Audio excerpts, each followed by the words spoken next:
Hey everybody, thank you for being with me today. I first want to say I'm very grateful to be back in New Zealand and to be back with completely new mindset and new eyes looking at everything. But they say when you get out of your comfort zone and when you get out of your everyday life, how some awareness comes to you and you see things like a movie. It's everything is unreal, but for me it's not this. For me everything is real. It just gives me a perspective from a different angle to say, okay, awesome, we have to keep moving, and we have to keep moving into the direction that we have set intention and not to get distracted.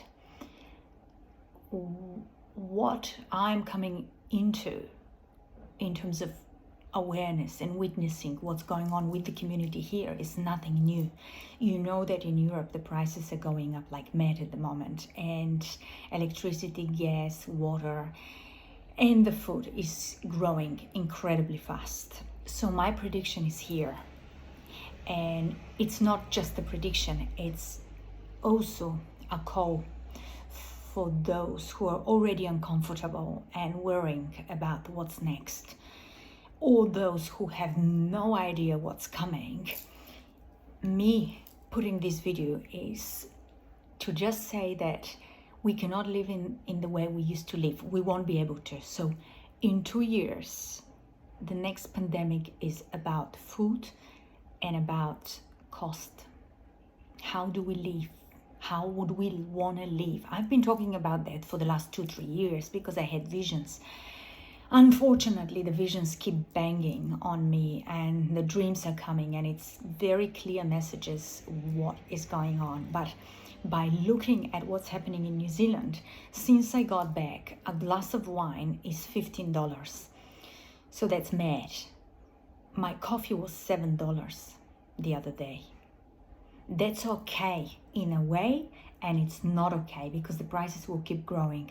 Why I say pandemic in terms of cost? Because people would not be able to afford to eat soon. I'm not joking.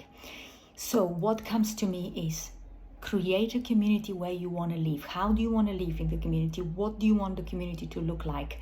And what can you offer in this community? What are you holding now? Because going in this robotic matrix jobs 9 to 5, thinking you are creating something for this world, you are actually being sucked by this world, because this is gonna fall apart. When it falls apart, where will you go? So when I say communities, creating communities is, we need to think of what works outside the big city, what works for all of us. And this is get a piece of land, plant your vegetables, go and take your children to schools or create those schools, okay? And then help the elderly to integrate and teach the younger one what they know, because they know a lot. You'll be very surprised. We have forgotten about them.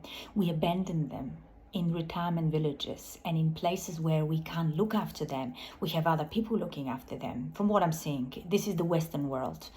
But get the elderly to help you with your children so you can sustain a new way of living. What would you like to leave behind you is my question. Well, unless you know yourself and what you hold as a gift, you won't be able to give this and contribute. So it is time to think really deeply inside you. So what I'm seeing and what I'm doing, and I encourage many to do, again, if it sits with you, if it doesn't, it doesn't. It doesn't have to be your thing, but there are other ways that you will have to awaken. Those who don't awaken in a couple of years, I see huge amount of strikes, protests, and governments going down. And when this happens, a lot of people will be lost. A lot of people will commit suicide. Others will get depressed.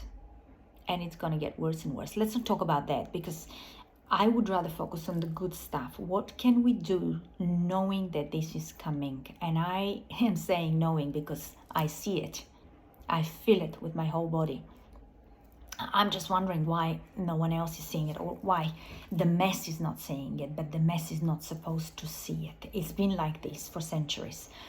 So instead of people being greedy for more money and for more security, because life is a risk, life is a change, it happens to you every day. So what are you going to do to contribute towards the lives of your children and your life, and to leave a planet that is in good hands? When I say in good hands, I mean in a good heart, beating in a good rhythm. Your rhythm and the land beat in the same rhythm. It's one, you're one. You've forgotten. Yes, because you consume too much of the materialistic stuff. You wanted to get the best house, the best car, the best yacht, to go to the best holiday, to get the best education, the best job. It's not about that. It's about who you are and how you can get the best out of your children so they can use their gifts to pass them on. But their gifts and your gifts are connected to the land. Listen to your inner voice and to your heart. It will tell you which way to go. And again, going back to communities. Why communities? Because we cannot live the way we used to live anymore. This is very clear. For those that it's not clear, it's going to become painful, worrying, and you're going to want to run away. And there is nowhere to run away. You have to create your world. So become Alice in Wonderland and create the world you want to see. Do not ask how. How is not given. I've explained this many times in videos. How is the game? How is the play, the joyfulness, the setting up what it's coming? But you need to produce it with your minds. Find the time to meditate. When I say meditate, sit with your dreams. Write them on a piece of paper. Talk to people what you dream of, what you want to give. Are you good at making glasses? Are you good at coloring people's hair? Are you good at creating clothes? Are you good at planting? Are you good at creating soaps and detergents, natural ones? Can you do that? Are you good at making shoes or making furniture? What are you good at? What is this?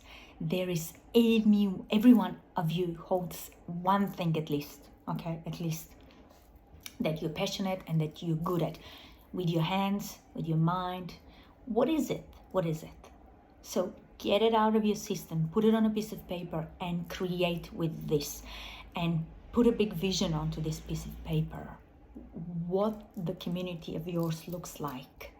Okay, I'm happy to talk about the new ways of teaching, and what I'm going to put here in this video, it is in a way similar to Rudolf Steiner's way of teaching. He downloaded all this cosmic information, and I believe I'm downloading similar information where we look after the earth and the human beings and our consciousness in a way that we are very connected, all those in one, and we are allowed to express.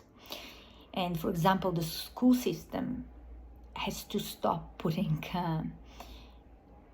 winning and losing competitions of tests and who's good, who's bad, and how to get a better grade.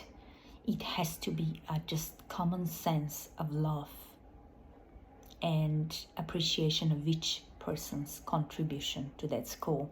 I don't even believe that there should be teachers. I believe that the older kids should teach the younger ones.